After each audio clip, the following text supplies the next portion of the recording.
結局自民党がどうあがいても選挙で負けてしまえば公明党以外のどこかの党には頼らなければならなくなるので、10万円給付の2回目が実現に近づきます。岸田首相と国民民主党で実現近づく特別定額給付金10万円の2回目ということで、給付金の情報についてお話しさせていただきたいと思います。新しく入ってきた情報で、この給付金に関するこの特別定額給付金10万円の2回目の実現が近づいたということについてお話しさせていただきたいと思います。で、今日この動画をご覧になっていただいている方は個人の方でご覧になっていただいている方がほとんどだと思います。で、給付金の新しい情報が出たらすぐに知りたいと思っていらっしゃる方、あるいは給付金の申請が始まったらすぐに申請してできるだけ早く給付されたいという方、あるいは給付金を確実に給付完了させたいというふうに思っていらっしゃる方がご覧になっているパターンがほとんどだと思います。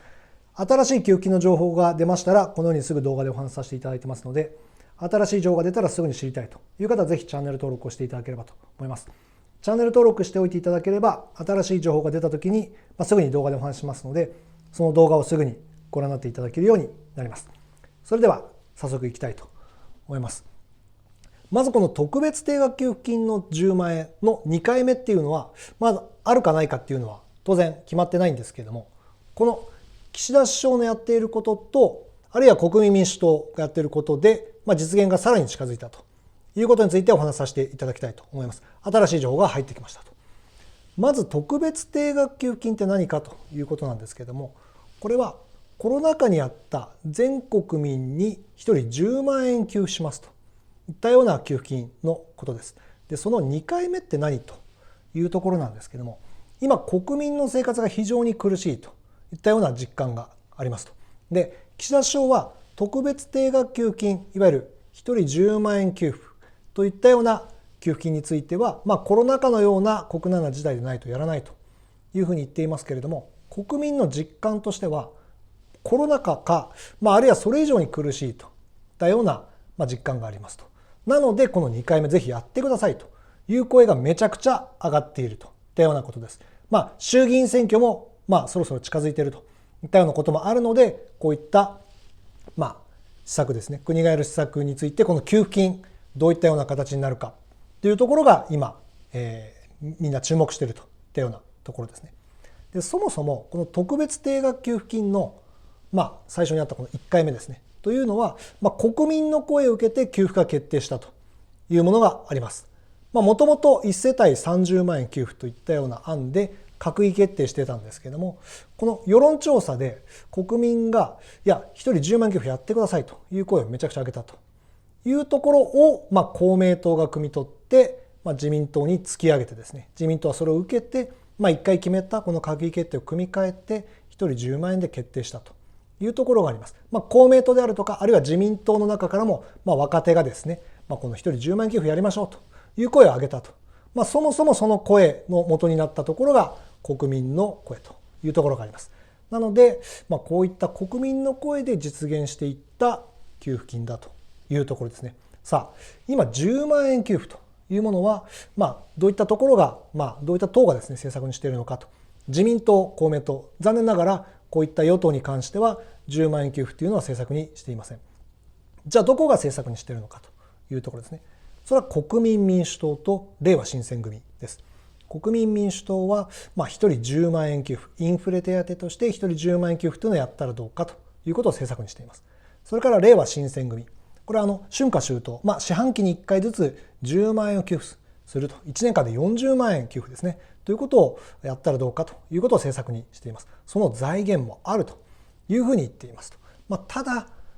野党にとどまるということです。自民党、公明党が考えて実現していったこの特別定額給付金の1回目に比べて、今から10万円給付、特別定額給付金の2回目のようなことをやるということを政策にしている党は野党にとどまるといったようなことですね。それが大逆転して給付といったようなことが近づいているんじゃないかと、その実現が近づいているんではないかと考えられるそのシナリオについてお話したいというふうに思います。先ほども言ったようにそもそも国民の声としてはコロナ禍よりも苦しいといったような実感があります。物価が上がっていて給料は上がっていないという現状があるので、とにかくコロナ禍よりも苦しいと、それが低支持率につながっているといっ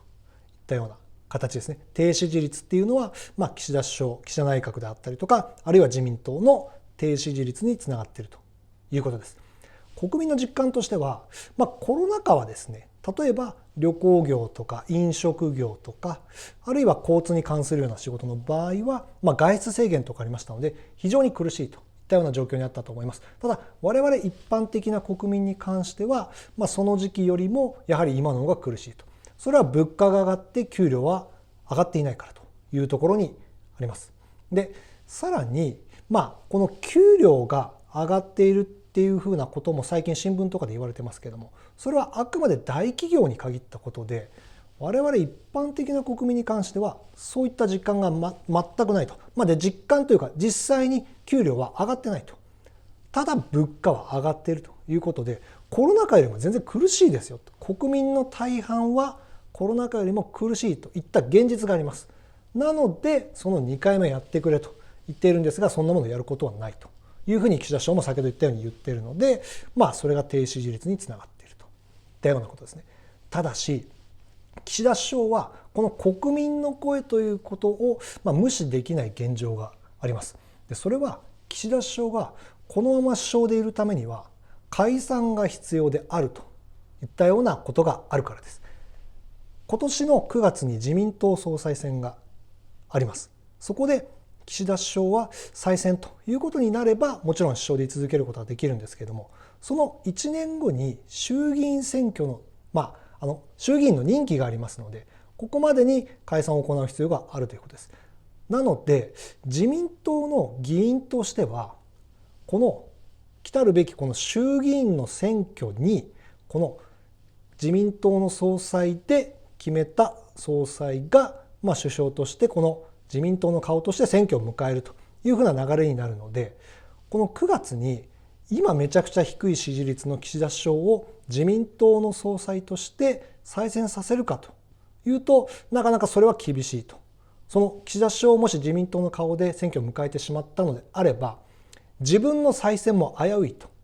いうふうなことを考えるに決まっているので、当然この自民党総裁選で岸田首相が再選されるということが難しくなってくるといっ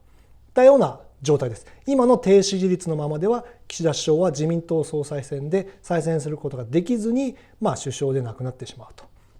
いうふうなことが予想されます。なので岸田首相としてはこの9月の自民党総裁選までに解散を行って議席を大きく減らすかもしれませんが、過半数をなんとか確保して与党で居続けることで、国民に信任されましたよということで、この自民党総裁選の自民党総裁として再選するというところを狙っています。さあ、岸田首相はどのタイミングで解散していくということを狙っているんでしょうかというところですね。それはおそらく6月ということが言われています。このもともと低支持率の元になっている政策が失敗したということに加えて、政治と金の問題、裏金問題というものがありました。その裏金問題に対応するこの政治資金規正法の改正というものを今回の国会で行いますよというふうに明言しています。この6月までの通常国会の中で政治資金規正法の改正を行い、そして6月には実は減税もスタートします。昨年岸田首相がですね、明言したですね、その経済政策の中で6月からこの減税を開始しますよというものがあります。その減税をスタートさせて、さらにこの政治資金規正法が規正法のを変えるっていうことをですね行って、この通常国会が終わる6月をもってして、解散といったような形になるということが言われてますと。で、そして支持率を少し上げて解散ということになれば、なんとか過半数は確保できるんじゃないかなということを目論んでいます。さあ、衆議院解散は本当にいつあるんでしょうかというところで、野党が少し探りを入れてますというところですね。参議院の予算委員会でれいわ新選組の山本代表がいつ辞めるんですか総理と、そしていつ解散しますか、で解散しますかについては2回聞いてると。でそれぞれこの質問に対して、岸田首相は、今は考えていないというものを連発してます。とにかく今は考えていない。いつ解散しますか、今は考えていない。もう一回いつ解散しますか、今は考えていないということで、今はとにかく考えていないということを連発します。全く考えていないということではなくて、今は解散することは考えていないということですね。でさらに立憲民主党の辻元さんの質問としては、総理4月に一か八かの裏金解散考えてるんじゃないですかという質問がありました。岸田首相は全く考えていないというふうに回答されています。ちょっとこの山本代表が質問された中とちょっと回答のニュアンスが違っていて、今は考えていないに比べてこの辻元議員の質問に対しては全く考えていないということでした。つまり、今は考えてないけどいつか解散するかもしれないねという可能性をはらんでいます。でこの4月の解散は全く考えてないということですね。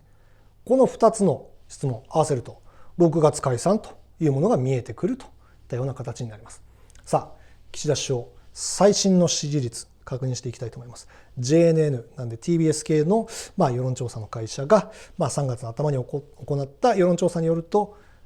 支持率は 22%、 そして不支持率は 74% と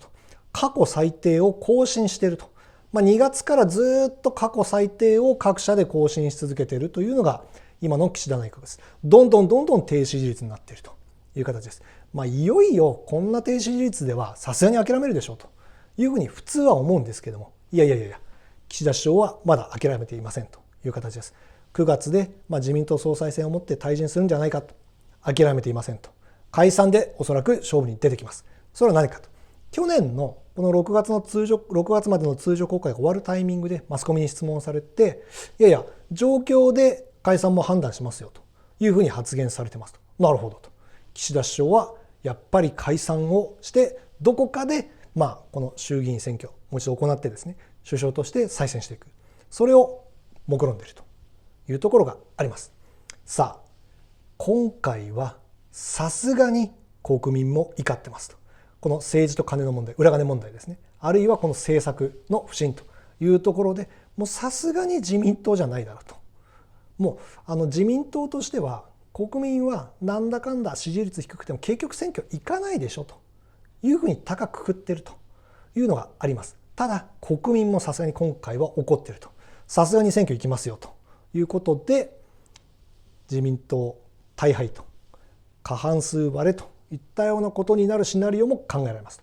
でそうなると、自民党と公明党でもしかしたら過半数確保できないので、3党もう1党加えてですね3党以上での連立の政権といったような形になる可能性もあります。でそうなると、自民党公明党いわゆる与党に一番近い政党でいうと国民民主党ですと。でその国民民主党の一緒に加わってですねこの3党で与党3党で連立政権といったような形になる可能性はありますと。そうすると国民民主党玉木代表が首相として推されて首相になるという可能性も考えられます。これは何かというと、昔村山政権っていうのがあって、3党を超えるその連立政権があったんですけれども、その時に自民党は大敗したんで、さすがにその自分の党のですね、総裁をそのまま総理として推すことができずに、他の党一緒になった連立の党の代表を首相にしたといったようなことがありました。今回もですね、もし自民党が大敗ということになったりすれば、あるいは自民党公明党、あるいはこの国民民主党ということで3党連立になった場合、自民党は当然大敗しているので、自分の党のその代表をいわゆる総理として首相として推すことはできませんと。で公明党も公明党でまたその組織票に支えられているっていう問題もあるので、なかなかちょっと代表として推せないというところがあります。なのでもし議席を少し伸ばして国民の信も得ました、かつこの自民党公明党と一緒に与党ということで3党連立を3党連立ということの政権になった場合、その国民民主党の代表玉木代表が首相として推されて首相になるという可能性も十分あるということですね。さあ国民民主党の政策確認していきたいと思います。実は人10万円給付というものに加えて消費税減税というものも柱の政策の一つにありますと。実際に去年の11月に消費税減税法案というものを参議院に提出していると。国民民主党の政策としては10万円給付と消費税減税、この2本柱です。で、消費税減税っていうのは、結構望まれています。実際にこういった給付金の動画出させていただくと皆様からたくさんコメントで消費税減税もぜひやってくださいということで入れていただいてます。その理由としては大体この4つがあります。消費税の負担が大きい、税金っていうのはずっとかかっていくものなので、何か物を買うということについてずっとかかっていくと。しかも 10% もかかっているということで負担が大きいという声だったりとか、あるいはもしそれがなくなると、減税されるということになればそういった経済的影響の持続があるので、効果が大きいですよと、一番の逆の話ですよね。で、それから物を買うということについて、税金がかかるというのが消費税なので、その税金がかからないとなれば消費の刺激になるといったようなお話ですとか、あるいは税負担の公平性、つまり給料が高い低いで、税金がかかるのは例えば所得税、これは要は収入に応じてかかるんで公平ですよと。消費税に関しては、収入が高い人低い人に関しても、同じ額のものをかかるということについては同じ額だけ税金がかかりますというところで、それは不公平なんじゃないかというふうな声もあります。それが消費税減税で消費税あるいはなくなるということになればもっと公平になっていくんじゃないかという声もあります。さあ、国民民主党に聞いてみたということで、これは何かというと、この10万円給付とあるいは消費税減税というものを、もし玉木代表が首相になった場合もちゃんとやっていきますかっていうことですね。電話をしてですね、こういったシナリオも考えられますと。この自民党が大敗して玉木首相がもし実現したといったような暁には本当にこの今柱にしている政策やりますかということで質問してみました。本部に連絡したところ玉木代表いらっしゃらなかったんですけど、その本部の方にお話を伺うことができました。来たるべき衆議院選挙に向けてブラッシュアップしていく可能性はありますけれども、この柱の政策10万円給付だったり消費税減税というものはブレるっていうふうな可能性は低いと思いますということでおっしゃってました。なるほどと。じゃあ国民民主党が今回もし自民党が大敗して3党連立ということになるようなことがあれば、こういった柱の政策をしていくんですねということが分かりましたと。なるほどと。信じますよというところですね。さあ、全てはとにかく衆議院選挙にかかっているということがあります。ただなかなかこの自民党与党というものを倒して野党が政権を握っていくということが難しい状況にもあります。まず一つ目としては小選挙区制度の闇というものがあります。で、一つ目に結局地元推しに入れてしまうということがあります。これ例えばですね、今自民党の議員がもし裏金をやっていたとなったとしても、各地域の地元推しの議員なので、またその議員を再選させてしまうっていう可能性が高いというところですね。例えばここは千葉県の船橋市なんで、野田さんっていう元総理おやりになった議員の方がいらっしゃいますと。で、もしこの野田さんが自民党の議員でかつ裏金をやってたとなれば、もう一回当選させるかどうかということですね。で、地元の人としては、もし自民党にいて、今国民の支持が低いと。で、さらに、野田さんが裏金をもしやってたとなっても、パッと考えると、もしかしたら、自民党は自民党だけど野田さんは野田さんですごく評価したいというものもあったりとか、あるいは裏金やってたとしても、野田さんがこの自民党の慣習で裏金をやってただけで、もしかしたら野田さんとしてはそんなにこの悪気はなかったんじゃないかというふうに思ってしまう可能性もあって、もしかしたら野田さんが再選というふうな形になってしまう可能性があるというところですね。で、野田さんが実際に自民党っていうわけでもないですし、裏金やってたわけでも一切ないので、これはもちろん予想の話なんですけど、で、さらに言うと野田さんがもし、そういったような状況になった場合は、もしかしたら今回は出馬辞退しますということで、裏金もしやってたらですね、出馬自体を辞退されるような可能性があるかもしれません。野田さんはおそらくそういったような形で、なんて言うんでしょう、きちんと襟を正してですね、政治家とやっていらっしゃると思うんで、そういったようなことがあるかもしれませんが、これはあくまで仮の話ですと。そういった地元推しの議員っていうのは、そういった不祥事があっても、地元の人は再選させてしまいがちというところがあるということを、あくまで言っていますと。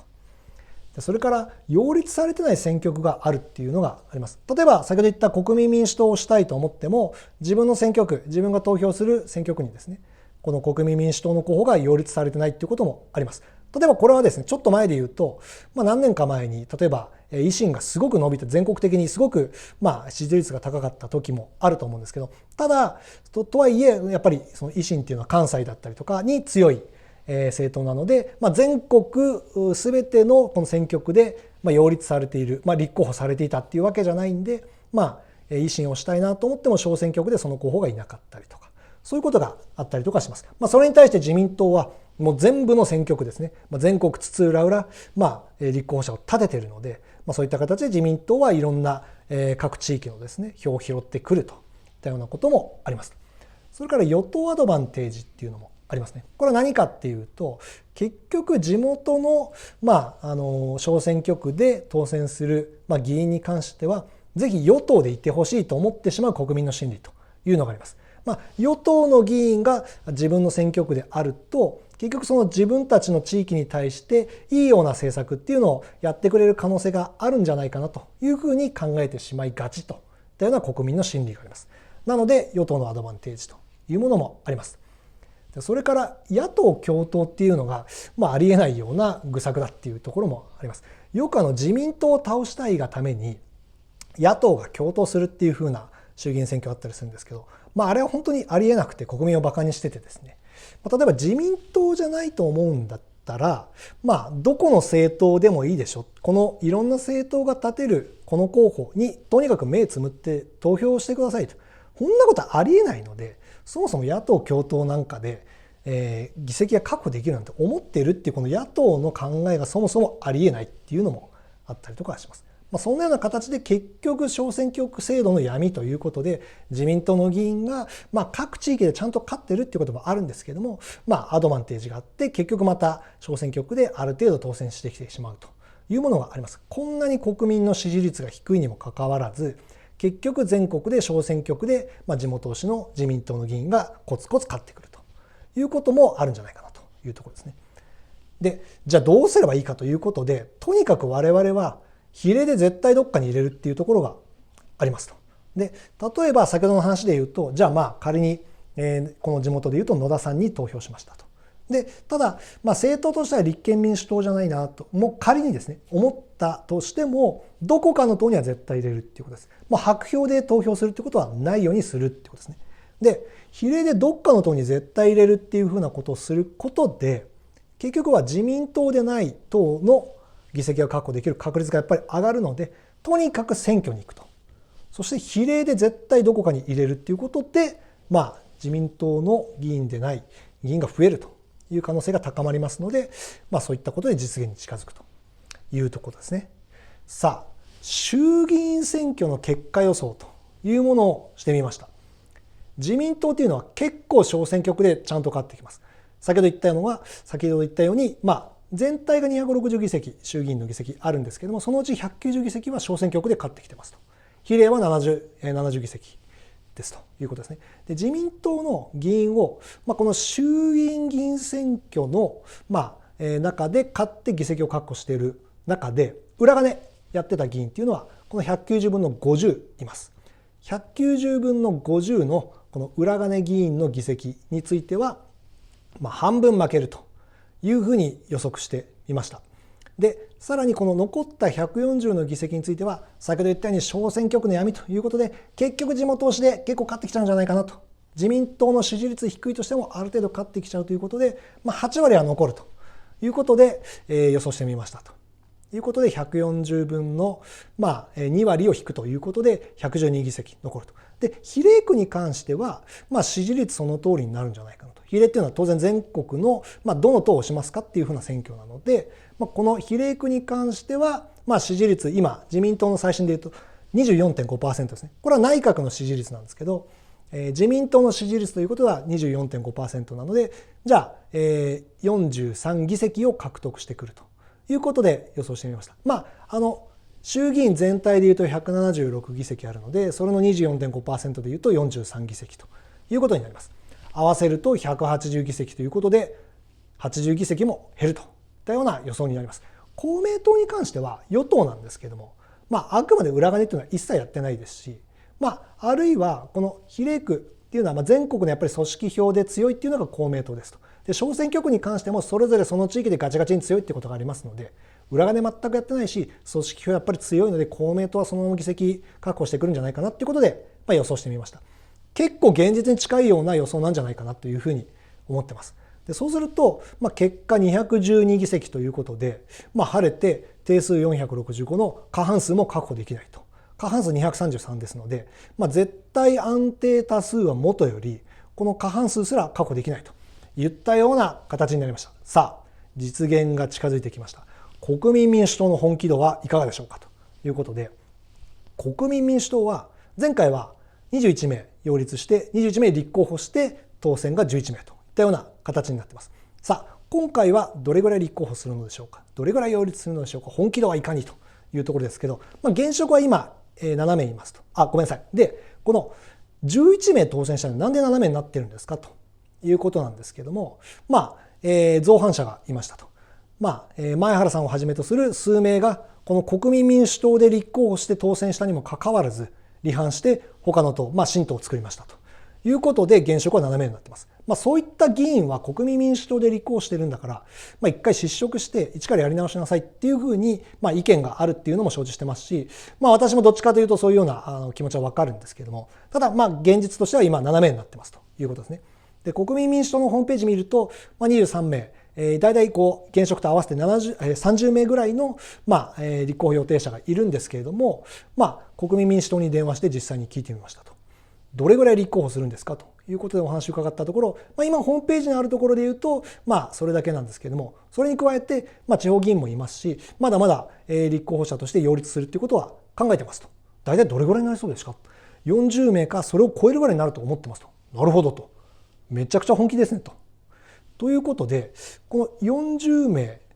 名、さらにそれ以上と立候補ということになれば、前回で言えば半分以上当選しているので、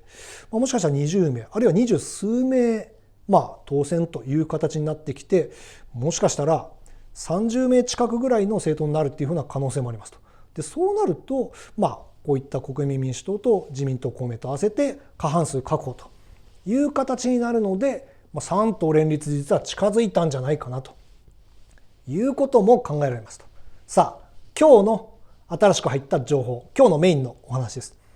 この3党連立ということについては、もしかしたら実現しない可能性もありますと。実はそれについては国民民主党にさらに追加で電話して伺ってみましたと。3月19日ですね。国民民主党としては、結構与党に近い政党だというふうに私は思ってますと。で、さらに、その3党連立について調整をしてみたとかっていうふうなことも報道されてたりとか、あるいは政策によってはちょっと賛成してみたっていうふうなこともあったりしますよねと。予算に賛成したりとかありましたよねと。なんで、連立っていうふうなお話、我々の把握してないところで、党内でお話あったりとかしますかということでお伺いしたところ、連立の話とか全くないですよと。そもそも政局で動かないです。つまり、3党連立すると与党になるからとか、そういう理由で、連立するってことは全くないですよと。とにかく政策実現が第一ですというふうにお話いただきました。同じように国民民主党の本部ですね、連絡したところ、本部の方がそのようなお話おっしゃってました。それはそうですよねと。当然その3党連立するにしても選挙後の話だと思うんでっていうふうなお話したんですけど、いやいや、それも絶対にないっていうことはわからないですけれども、もうとにかくそういう話は一切ないですというふうなお話でした。じゃあ、この3党連立しないっていうことで言うと、実現は実は遠のいたかのように思うんですけれども、実は近づいたんじゃないかなと。実現が近づいたんじゃないかなというふうに思ってます。ということは、是々非々で、政策ごとに話をするっていうふうなことですよねと。で、そもそも3党連立みたいなことをしてしまうと、意外とこの結局自民党が第一党で一番多い議席を確保するっていう可能性はやっぱり高いので、そうするとなんだかんだ言ってこのうやむやになってですね、結局全部ないみたいな、この国民民主党が掲げた政策10万円給付も消費税減税も結局なくなってしまうみたいな、いうふうなことになるっていう可能性もあるんじゃないかと思ってます。で、それに比べて、ここの国民民主党の本部の方が言われたように、是々非々で政策ごとに、その政策を実現していくために動いていくのが第一ですと。対決よりも解決ですっていうふうに言ってる国民民主党なんで、連立しない方がもしかしたら実現近づくんじゃないかということに、思いましたということですね。連立してしまうと先ほど言ったようになんとなくうやむやにされてしまうということもあるんですけども、いわゆる連立しないで、ただこの3党が組まないと何でも成立しないと。政策が実現しないっていう状況で、話を合わせていくっていうことに、政策ごとに是々非々で合わせていくということになれば、それはもう交換条件になるので、じゃあ予算を OK する代わりに、その代わり国民民主党が掲げている政策っていうのもやってくださいよということになる可能性が高いと、交換条件になるんでですね。なるほどと。賢いな国民民主党と。じゃあ連立を組むよりも、その連立を組まないで、逆に政策ごとに是々非々ってする方が、実は実現が近づくなと。なるほどということで、国民民主党のスタイルの、その政策の実現に対して本気だという姿勢が分かりました。で、さらには岸田首相も、裏金議員に対しては非公認か、それ以上もやっていくっていうふうに、つい最近お話しされてます。なるほどと。ということは、この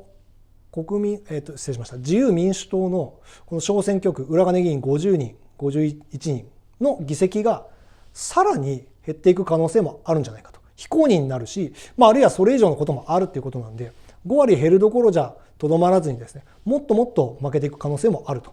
いうことになりますと。そうなると、ますます、この3党連立、あるいはこの他の野党であるところとか、野党で議席を伸ばしたところと連立というか、政策ごとにでもですね、組んでいかないといけなくなるので、こういった国民民主党の掲げる10万円給付、消費税減税というものが実現に近づくということが明らかになりましたと。岸田首相と国民民主党で実現近づく特別定額給付金の10万円の2回目ということで、給付金についてお話しさせていただきました。で、給付金に関する、